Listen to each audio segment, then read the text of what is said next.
Hi friends, எப்படி இருக்கீங்க? கதை கேட்கலாமா? இந்த வாரம் நான் சமீபத்தில் பார்த்த ஒரு மெக்சிகன் மூவியை பற்றி சொல்லலான்னு வந்திருக்கேன். Lucas world. ஒரு கணவன் மனைவிக்கு முதல் பிரசவத்தில் குழந்தை பிறக்குது.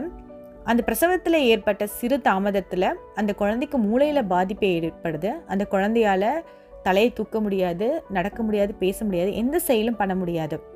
ஒரு குடும்பமே சேர்ந்து போராடி அந்த குழந்தை பேசாதா, சிரிக்காதா, நடக்காதா அப்படின்னு எவ்வளோ போராடுறாங்க தான் கதை.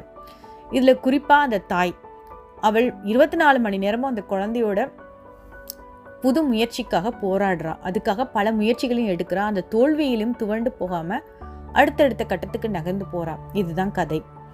இப்படி இருக்கப்ப அவங்களுக்கு திடீர்னு இந்தியாவில் சைட்டோட்ரான்ற ஒரு தெரப்பி இருக்குது, அது மூலியமாக குணப்படுத்த முடியும்னு தெரியுது. அவங்க இந்தியாவுக்கு பல கஷ்டங்களுக்கு நடுவுலையும் கிளம்பி வராங்க. இதில் இன்னொன்று சொல்லணும்னா, அந்த குழந்தையோட அப்பாவுக்கும் ஒரு ஆக்சிடெண்ட்டில் கால் போயிடுது. அவரும் ஒரு மாற்றுத்திறனாளி. இந்த சூழ்நிலையிலையும் நம்பிக்கையை மட்டுமே பெரிய ஒரு ஆயுதமாக வச்சு அந்த குழந்தைய எப்படி போராடி காப்பாற்றுறாங்கன்றது தான் கதை.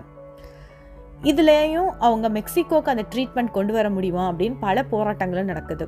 இதெல்லாம் அடங்கியது தான் இந்த கதை. ரொம்ப ஒரு அழகான கதை.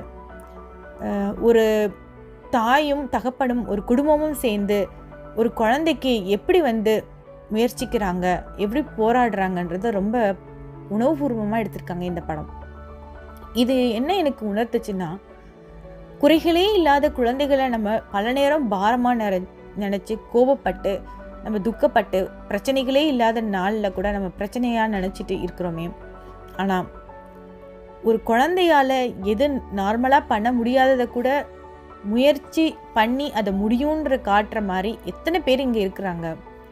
நம்ம ஏன் அவங்களெல்லாம் மறந்துட்டு அன்றாட சின்ன சின்ன நடக்கிற பிரச்சனைகளை நினச்சி குறைகளாக எண்ணி நிறைகளெல்லாம் ஏன் தொலைச்சிட்ருக்கோன்றது தான் இந்த படம் உணர்த்துச்சுன்னு சொல்ல வந்தேன். ரொம்ப அருமையான படம். வாய்ப்பு கிடைச்சா பாருங்கள். Thank you friends.